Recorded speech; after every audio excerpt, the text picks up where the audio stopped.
क्या आप भी अपने खून पसीने और मेहनत की कमाई से बचाए हुए पैसों को सुरक्षित जगह निवेश करना चाहते हैं और साथ में एक बढ़िया रिटर्न भी प्राप्त करना चाहते हैं? क्या आप टैक्स बचाने के साथ साथ गारंटीड रिटर्न भी पाना चाहते हैं? तो आज हम इस वीडियो में बात करेंगे पोस्ट ऑफिस की सबसे दमदार, सबसे धमाकेदार नंबर 1 स्कीम के बारे में, जिसका नाम है एनएससी, लेकिन नेशनल सेविंग सर्टिफिकेट, जिसको हिंदी में राष्ट्रीय बचत पत्र के नाम से जानते हैं, जो कि एक बेहतरीन और एक सुरक्षित निवेश विकल्प है। नमस्कार दोस्तों, मैं विजय कुमार आप सभी का आपके अपने इस YouTube चैनल पर एक और 100% ऑथेंटिकेटेड और इन्फॉर्मेटिव वीडियो में स्वागत करता हूं। बिना टाइम वेस्ट किए हुए सबसे पहले हम बात करते हैं कि एनएससी क्या है। What is NSC? एनएफसी यानी कि नेशनल सेविंग सर्टिफिकेट, जो भारत सरकार द्वारा समर्थित, backed by government of India, एक छोटी बचत योजना यानी कि स्मॉल सेविंग स्कीम है। इसे पोस्ट ऑफिस से या बैंक से, जहां से भी आप चाहते हैं, खरीदा जा सकता है। यह एक मीडियम टर्म वाली यानी कि मध्यम अवधि वाली जो है एक निवेश योजना है, जो व्यक्ति जो है एक बीच के टाइम पीरियड के लिए, जो ना ही ज्यादा लॉन्ग टर्म के लिए निवेश करना चाहते हैं और ना ही शॉर्ट टर्म के लिए, तो बीच वाली अवधि के लिए जो भी निवेशक अपना पैसा निवेश करना चाहते हैं, एनएससी उनके लिए बहुत ही ज्यादा उपयुक्त योजना है।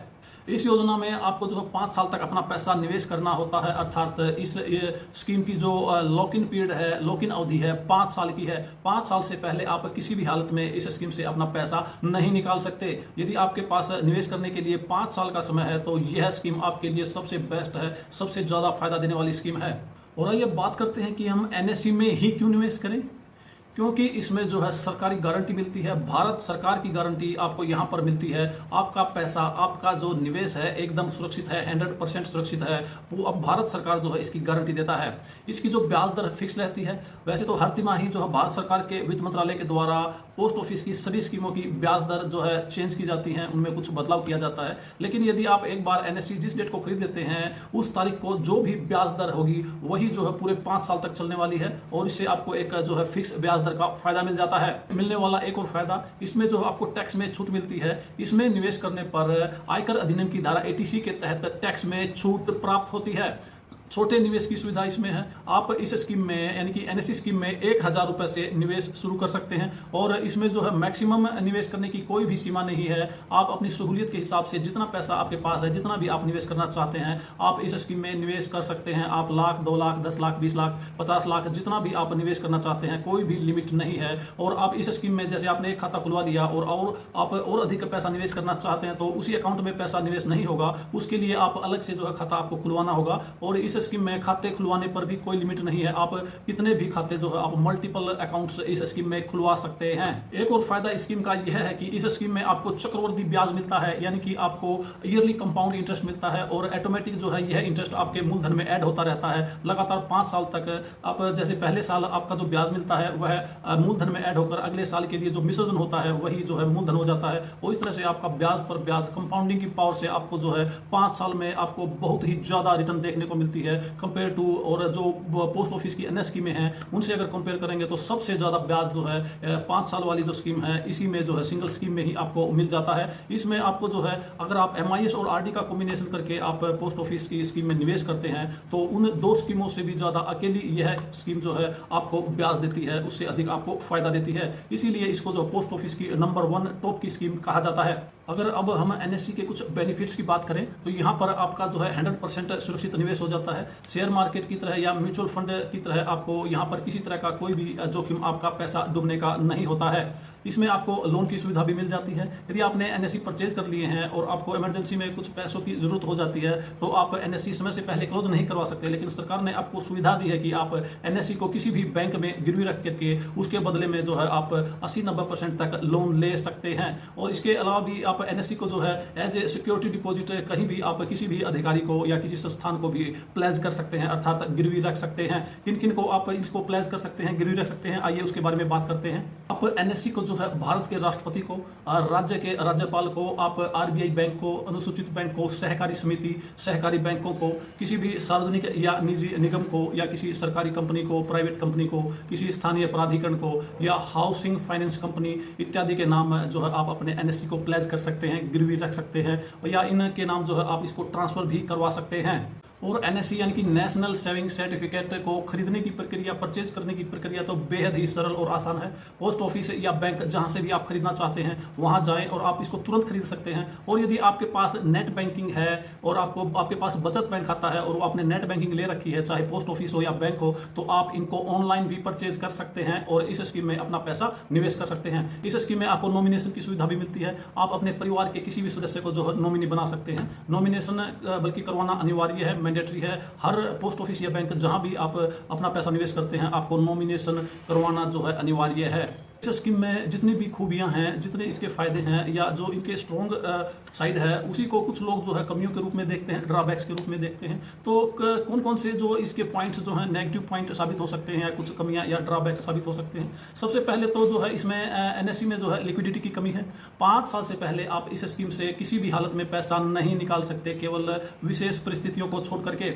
इसलिए इसमें पैसे की लिक्विडिटी की जो है कमी है। अगर आपको लिक्विडिटी चाहिए, पैसा आपको बीच में जरूरत पड़ सकती है, तो आप इस स्कीम में पैसा बिल्कुल भी निवेश ना करें, क्योंकि 5 साल से पहले नॉर्मली किसी भी हालत में इस स्कीम से आपका पैसा नहीं निकल सकता। एक दूसरा ड्रॉबैक्स है, इसकी ब्याज दर जो है स्थिर होती है। यदि मार्केट में ब्याज दर बढ़ती है या फिर भारत सरकार के वित्त मंत्रालय के द्वारा सभी स्कीमों की ब्याज दर बढ़ा दी जाती है और आपने जब एनएससी परचेज किया उस वक्त इसकी ब्याज दर कम थी और बाद में अगर इसकी ब्याज दर बढ़ती है तो उसका इस पर कोई भी असर नहीं होने वाला है। इस पर जो है जो खाता खुलवाते वक्त जो ब्याज दर थी वही ब्याज दर जो है 5 साल तक लागू रहती है। जिस तरह से पोस्ट ऑफिस के बचत बैंक खाते पर या पीपीएफ अकाउंट पर या एसएसए अकाउंट पर यदि भारत सरकार का वित्त मंत्रालय उनकी ब्याज दरें बढ़ा देता है तो बढ़ी हुई ब्याज दर तुरंत से उस पर प्रभाव से लागू होती है, उनको बढ़ी हुई ब्याज दर मिलती है। लेकिन एनएससी के मामले में ऐसा नहीं है। जिस दिन एनएससी आपने परचेज किया है उस दिन जो ब्याज दर थी वही फिक्स रहती है। उदाहरण के तौर पर यदि आपने एनएससी परचेज किया उस वक्त ब्याज दर 7.7% है और इसकी बाद में ब्याज दर बढ़ करके अगले तिमाही के बाद 8% हो जाती है, तो आपको 8% ब्याज नहीं मिलेगा, वही 7.7% ही पूरे 5 साल तक मिलेगा। कुछ निवेशक जो है इस पॉइंट को भी एक ड्रॉबैक के रूप में देखते हैं। एक और ड्रॉबैक जो है इसमें ब्याज पर जो है जो मिलने वाला ब्याज है उसमें जो है आपको टैक्स देना होता है, टैक्सेबल होता है। हालांकि जो इसमें पैसा निवेश करते हैं उस पर जो है 1.5 लाख रुपए तक आयकर अधिनियम की धारा 80C के तहत टैक्स में छूट दी जाती है। लेकिन जो इस पर ब्याज मिलता है वह आपको अपनी टैक्सेबल इनकम में इंक्लूड करना होता है और आईटीआर में इसको जो है income from other sources column में दिखाना होता है। और इसको इंक्लूड करने के बाद यदि आपकी टोटल इनकम जो है टैक्सेबल है तो आपको जो है उसी हिसाब से टैक्स स्लैब के हिसाब से आपको टैक्स देना होगा। अदरवाइज अगर टोटल इनकम टैक्सेबल नहीं है इस ब्याज को इंक्लूड करने के बाद तो आपको किसी तरह का कोई टैक्स नहीं देना होगा। और आइए अब जानते हैं कि हम एनएससी को कैसे खरीद सकते हैं। How to buy NSC.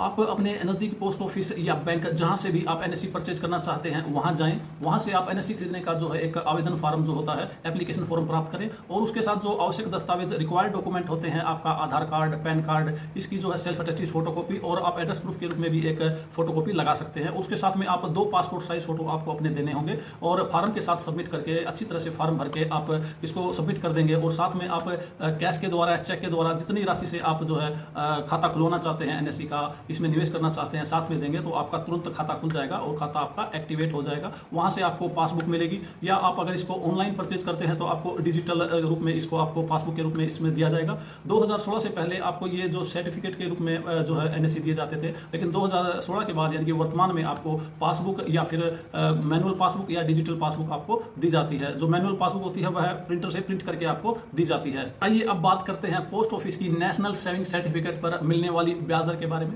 वर्तमान में मार्च 2025 में सरकार ने इसकी ब्याज दर 7.7% घोषित कर रखी है, जो कि ईयरली कंपाउंड है। यह ईयरली कंपाउंड है। अगर हम टीडी के कंपेयर में इसको देखें तो यह 7.7% न होकर के 9% आपको ब्याज दर पड़ती है। कैसे आपको 9% यह जो है ब्याज पड़ता है हम आपको आगे कैलकुलेशन में दिखाएंगे, तो वीडियो को लास्ट तक जरूर देखिएगा।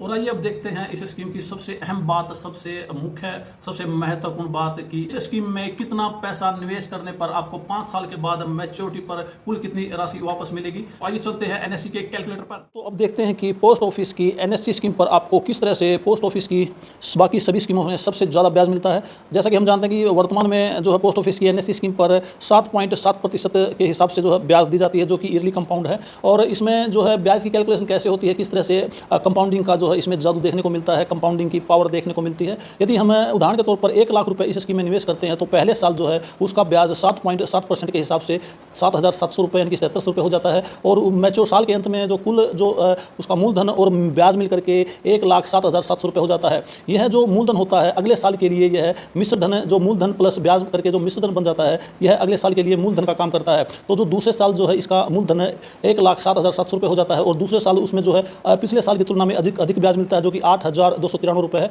जबकि पिछले साल केवल 7,700 रुपये ही इस 7.7% के हिसाब से ब्याज ऐड हुआ था। इस तरह से दूसरे साल के अंत में 1,15,993 रुपये हो जाता है और तीसरे साल में जो है 1,15,993 रुपये जो है इसका जो है मूलधन बन जाता है और इस पर जो है आपको तीसरे साल 8,931 रुपये ब्याज मिलता है। आप देख रहे हैं कि पिछले 1-2 सालों से जो है तीसरे साल का ब्याज काफ़ी अधिक है। इस तरह से तीसरे साल के अंत में 1,24,924 रुपये आपके हो जाते हैं और चौथे साल में जो है 1,24,924 जो है मूलधन बन जाता है और इस पर जो ब्याज कैलकुलेट होता है चौथे साल के अंत में। तो इसमें 9,619 रुपये जो कि पिछले साल से ज़्यादा ब्याज है इसमें ऐड हो जाता है और इस तरह से जो है चौथे साल के अंत में जो है कुल मिश्र धन 1,34,543 रुपये हो जाता है। इस तरह से पाँचवें साल के शुरू में 1,34,543 रुपये मूलधन बन जाता है और इस पर जो है पाँचवें साल में जो ब्याज लगता है 10,360 रुपये लगता है जो कि पिछले सभी सालों से अधिक है। इसको ही जो है चक्रवर्ती ब्याज कहते हैं, इसको कंपाउंडिंग की पावर कहते हैं। और इस तरह से जो है पाँचवें साल के अंत में आपको टोटल 1,44,903 रुपये जो है 5 साल बाद मैच्योरिटी पर वापस मिलते हैं यदि आप पोस्ट ऑफिस की NSC स्कीम में जो है 1 लाख रुपये निवेश करते हैं। लेकिन यदि पोस्ट ऑफिस की NSC स्कीम को यदि पोस्ट ऑफिस की जो टाइम डिपॉजिट होती है उससे कंपेयर करें तो पोस्ट ऑफिस की टाइम डिपॉजिट में जो है साधारण ब्याज दिया जाता है और साल के बाद जो है ब्याज दे हो जाता है। यदि आप ब्याज को नहीं निकालते हैं तो उस ब्याज पर कोई और ब्याज नहीं मिलता है। लेकिन NSC में जो है हर साल आपका जो है मूलधन में ब्याज ऐड होता रहता है और ब्याज पर जो है ब्याज मिलता रहता है और इस तरह से 5 साल में काफ़ी अधिक जो है आपको रिटर्न देखने को मिलती है, काफ़ी अधिक ब्याज आपको मिल जाता है। और इसकी कंपेयर करें TD से तो यहाँ पर यह ब्याज जो है साधारण 7.7 कंपाउंड जो ईयरली कंपाउंड है, जो सिंपल रूप से अगर इसकी कैलकुलेट करें, इसकी एवरेज निकालें इसके टोटल ब्याज की जो 5 सालों में मिलता है तो आपको जो है यह ब्याज 9% के करीब हो जाता है। आइए देखते हैं।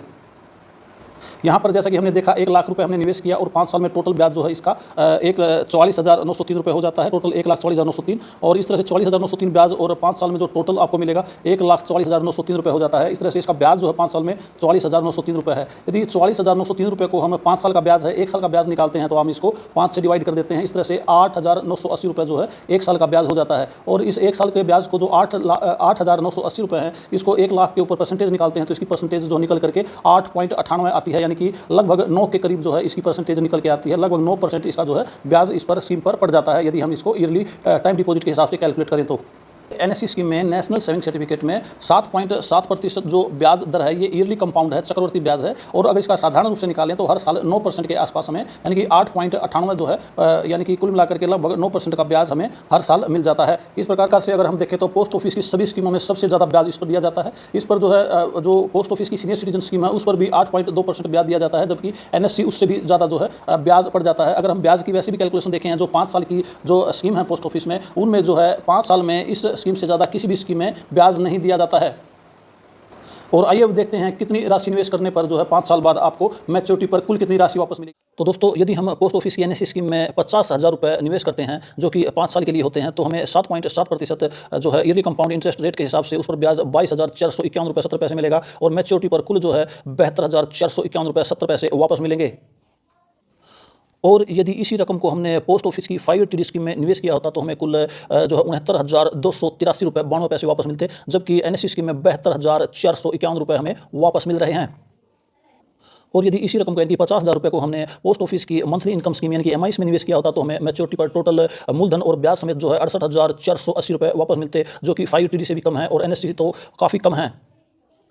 अगर हम पोस्ट ऑफिस की NSC में 1 लाख रुपये निवेश करते तो 5 साल के बाद 7.7% इंटरेस्ट रेट के हिसाब से 44,903 रुपये हमें ब्याज का मिलता और मैच्योरिटी पर कुल हमें 1,44,903 रुपये वापस मिलते। और यदि 1 लाख रुपये को हम पोस्ट ऑफिस की 5 TD में निवेश करते तो हमें जो है 1,38,567 रुपये वापस मिलते, जो कि NSC से काफ़ी कम है। और इसी रकम को यदि हम पोस्ट ऑफिस की MI स्कीम में निवेश करते तो यहाँ पर हमें जो है केवल 1,37,020 रुपये ही 5 साल के बाद मूलधन और ब्याज मिला करके वापस मिलते, जो कि 5 TD से काफ़ी कम है और NSC स्कीम से तो बहुत ही ज़्यादा कम है।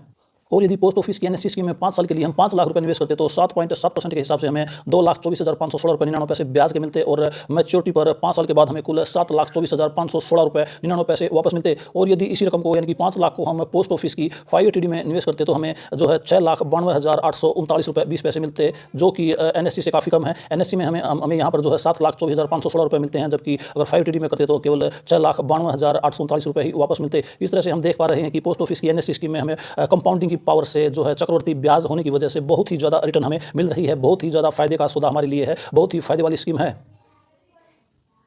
और इन्हीं 5 लाख रुपए को यदि हम पोस्ट ऑफिस की एमआईएस स्कीम में निवेश करते तो हमें मैच्योरिटी पर मूलधन और ब्याज मिलाकर के केवल 6,84,980 रुपये ही वापस मिलते, जबकि 5TD में हमें 6,92,000 मिल रहे हैं और पोस्ट ऑफिस की एनएससी स्कीम में हमें 7,24,516 रुपये वापस मिल रहे हैं। इस तरह से आप ब्याज का डिफरेंस और रिटर्न का डिफरेंस मैच्योरिटी पर देख सकते हैं, जबकि इन सभी तीनों स्कीमों का जो मैच्योरिटी पीरियड है 5-5 साल है। देख लेते हैं यदि पोस्ट ऑफिस की एनएससी स्कीम में जो है हम जो 10 लाख रुपए जो निवेश कर देते हैं तो 5 साल के बाद जो है 10 लाख रुपए पर हमें 4,49,033 रुपये 98 पैसे ब्याज मिलेगा और मैच्योरिटी पर हमें 10 लाख निवेश करने पर 14,49,033 रुपये 98 पैसे टोटल रिटर्न मिलेगी। और इसी स्कीम को यदि हम पोस्ट ऑफिस की 580 में निवेश करते 10 लाख रुपये को तो हमें जो है मैच्योरिटी पर जो है 13,85,678 रुपये ही वापस मिलते हैं, जबकि इस स्कीम को यदि हमने एनएससी में निवेश किया है तो हम यहाँ पर हमें 14,49,033 रुपये वापस मिल रहे हैं। इस तरह से आप जो है रिटर्न का और बेनिफिट का, इंटरेस्ट का, ब्याज का जो है आप फ़र्क बिल्कुल साफ साफ देख सकते हैं। बहुत ही ज़्यादा डिफरेंस यहाँ आपको देखने को मिलता है। एनएससी स्कीम में आपको बहुत ही ज़्यादा ब्याज का फ़ायदा यहाँ पर दिखाई दे रहा है।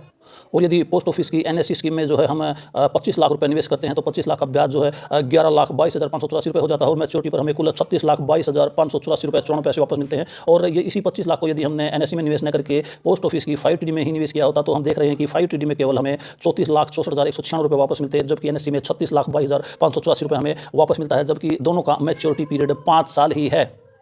और यदि हमने पोस्ट ऑफिस की एनएससी में जो है 50 लाख रुपए अगर हमने जमा किए होते तो उस पर जो है 22,45,169 रुपये 5 साल में ब्याज मिल जाता, जो कि काफ़ी अच्छा ब्याज है। और मैच्योरिटी पर हमें कुल 72,45,169 रुपये 88 पैसे वापस मिलते। और यदि इन्हीं 50 लाख रुपये को हमने पोस्ट ऑफिस की 580 में जमा किया होता, निवेश किया होता तो 5 साल के बाद हमें जो है मूलधन और ब्याज मिला करके कुल 69,28,392 रुपये ही वापस मिलते, जबकि एनएससी स्कीम में 72,45,169 रुपये हमें मिल रहे हैं। इस प्रकार से आप इसका डिफरेंस साफ साफ देख सकते हैं।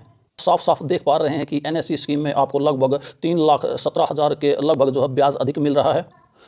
इसीलिए इसी डिफरेंस को देखते हुए पोस्ट ऑफिस की एनएससी स्कीम को जो है सबसे बढ़िया, सबसे टॉप की, सबसे बेस्ट स्कीम जो है माना जाता है। एनएससी स्कीम में आप निवेश करके अधिक से अधिक फायदा पोस्ट ऑफिस की सभी स्कीमों से ज़्यादा ब्याज प्राप्त कर सकते हैं।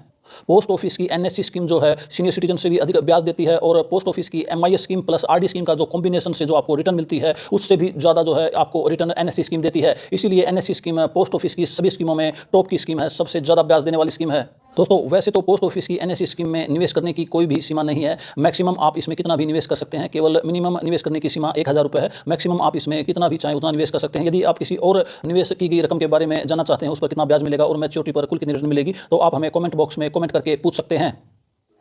तो आइए दोस्तों अब चलते हैं वीडियो के नेक्स्ट पोर्शन में। सब कुछ जान लेने के बाद आइए देखते हैं कि एनएससी आपके लिए सही है या नहीं।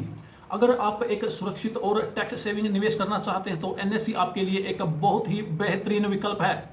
और यदि आपको बीच में पैसे की जरूरत पड़ सकती है, यानी कि आप कुछ लिक्विडिटी भी चाहते हैं, तो आप एफडी या फिर अन्य कोई और भी बेहतरीन विकल्प वो देख सकते हैं। अगर आपको जो है पैसा समय से पहले चाहिए, 5 साल से पहले, तो आप एनएससी में निवेश न करें। अगर आप 5 साल तक के लिए अपना पैसा छोड़ सकते हैं, आप अपना पैसा लॉक कर सकते हैं, तो एनएससी आपके लिए एक सबसे बेहतरीन, सबसे बढ़िया टॉप की स्कीम हो सकती है, सबसे ज्यादा फायदा देने वाली स्कीम हो सकती है। और अगर आपको इससे भी ज्यादा हाई रिटर्न चाहिए तो आप म्यूचुअल फंड आपके लिए ज्यादा लाभदायक साबित हो सकता है, लेकिन वहां पर आपको अपने पैसे का हाई रिस्क उठाना पड़ सकता है। म्यूचुअल फंड और शेयर मार्केट में आपका पैसा डूबने का पूरा खतरा रहता है। वहां पर आपका निवेश जो है जोखिमों से घिरा हुआ रहता है। वहां पर आपका निवेश किया गया पैसा यानी कि प्रिंसिपल अमाउंट बचाना भी मुश्किल हो जाता है। अगर आप एक सुरक्षित टैक्स सेविंग और गारंटीड रिटर्न वाला निवेश चाहते हैं तो पोस्ट ऑफिस की एनएससी स्कीम आपके लिए बेस्ट साबित हो सकती है।